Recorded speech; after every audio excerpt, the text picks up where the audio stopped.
What this debate did was to distract attention from other aspects of the energy plan, which called for increased dependence on imported oil.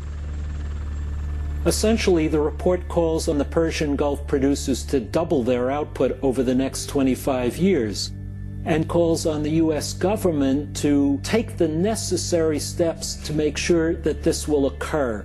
And at the very same time that the Cheney Commission drew this conclusion, the Department of Defense was conducting a review of American military policy headed by Secretary of Defense Donald Rumsfeld. That study, going on simultaneously, concluded that the United States had to beef up its capacity for what's called power projection, an ability to project military power into the rest of the world. And they focus on exactly the same areas of the world that the Cheney report talks about. So there was a meshing of the energy requirements of the Cheney plan and the defense thinking of Donald Rumsfeld. And this leads to what I call the strategy of maximum extraction. The strategy of maximum extraction requires that there be governments in place in the Persian Gulf countries that will ensure that their countries are pumping oil to supply American needs over the next 25 years. Well, Saudi Arabia made it clear, and has made it clear publicly, that they will not use oil as a weapon. Now, you have such regimes in Saudi Arabia, Kuwait, Qatar, and the United Arab Emirates. Two countries do not have such regimes: Iraq, up until 2003, and Iran today. From Washington's point of view, these are spoiler countries. There are places that have oil that are using oil as a weapon, or using oil as a carrot for certain policies, and that's troubling. They're standing in the way of the strategy of maximum extraction.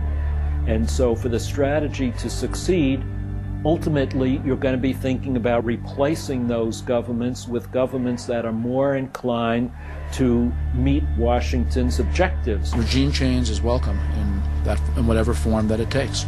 So the answer is yes. Thank you. Regime change is welcome in whatever form it takes. Saddam Hussein was standing in the way of the strategy of maximum extraction. And as we have seen, that has always set off alarm bells in Washington. Should all his ambitions be realized, the implications would be enormous for the Middle East, for the United States, and for the peace of the world.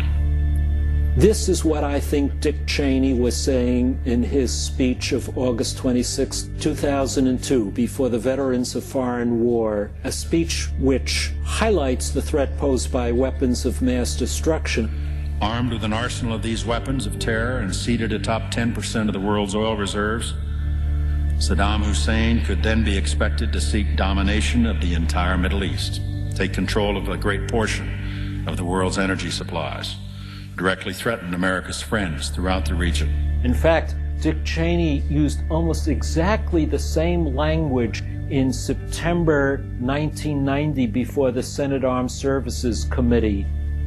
Iraq controlled 10% of the world's reserves prior to the invasion of Kuwait. Once Saddam Hussein took Kuwait, he doubled that to approximately 20% of the world's known oil reserves. He was clearly in a position to be able to dictate the future of worldwide energy policy, and that gave him a stranglehold on our economy and on that of most of the other nations of the world as well. And so when I say that the war in Iraq was about oil, I say this in geopolitical terms, in line with the Carter Doctrine, the Eisenhower Doctrine, and the Truman Doctrine going back to FDR. What matters to the United States and to all of these presidential doctrines is control over the flow of Persian Gulf oil. Look, I've been a member of 4 administrations. In every one of those administrations, we had as a written national security policy that we would go to war to protect the energy reserves of the Persian Gulf, if necessary. The administration went to war saying it was all about weapons of mass destruction. I believe it. I think that I believe that they believe that. I'm not saying that they believed it was about oil. I'm saying it is about oil, and that I believe it was necessary to get Saddam out of there. And yet this administration like others before it, has consistently denied that oil is a reason for going to war. Oil. Is it about oil? Helen, as I've told you many times, if this had anything to do with oil, the position of the United States would be to lift the sanctions so the oil could flow. This is not about that. This is about... The issue is not about Iraqi oil.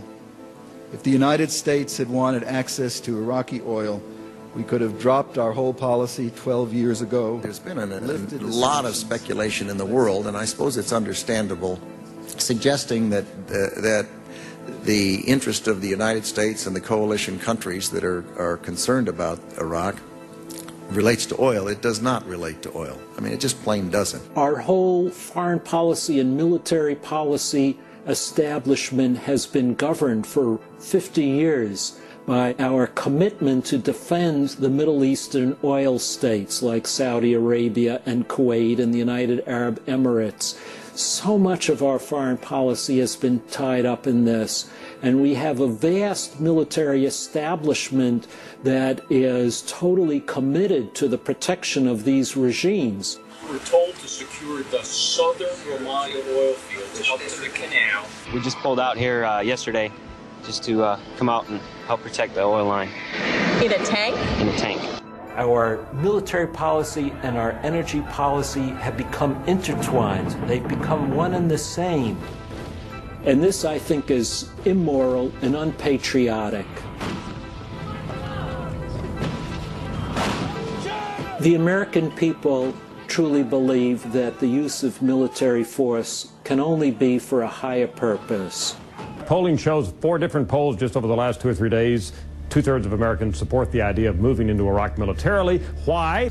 Keeping weapons of mass destruction out of the hands of terrorism and humanitarianly removing Iraqis from the dictatorial rule of Saddam Hussein. Those top 2 are the ones Americans say are the most legitimate reasons for going to war. I think that Americans have demonstrated again and again that it is unconscionable to sacrifice the lives of American soldiers for oil. Oil? Protecting oil supplies, discouraging attacks in the U.S., keeping the price of oil lower in America. These are reasons that Americans say would not be legitimate. In our country, war is a very serious business. We're a democracy, and we take war very seriously.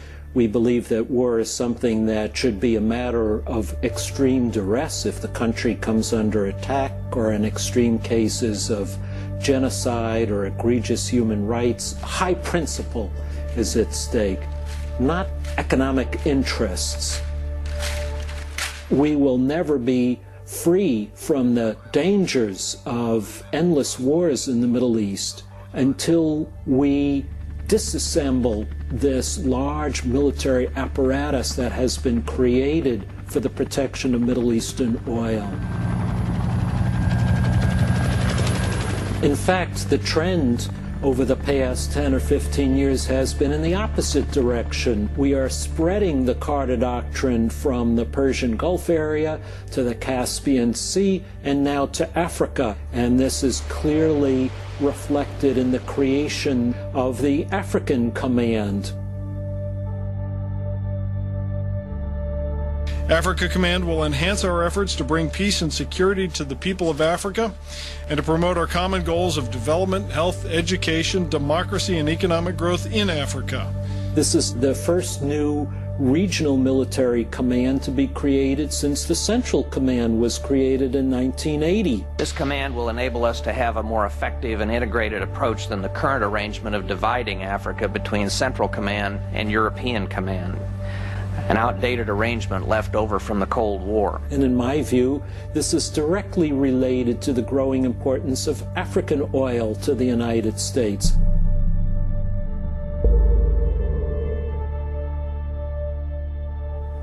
And I fear in the future this could lead to the same kind of dangers that we face now in the Persian Gulf and Africa.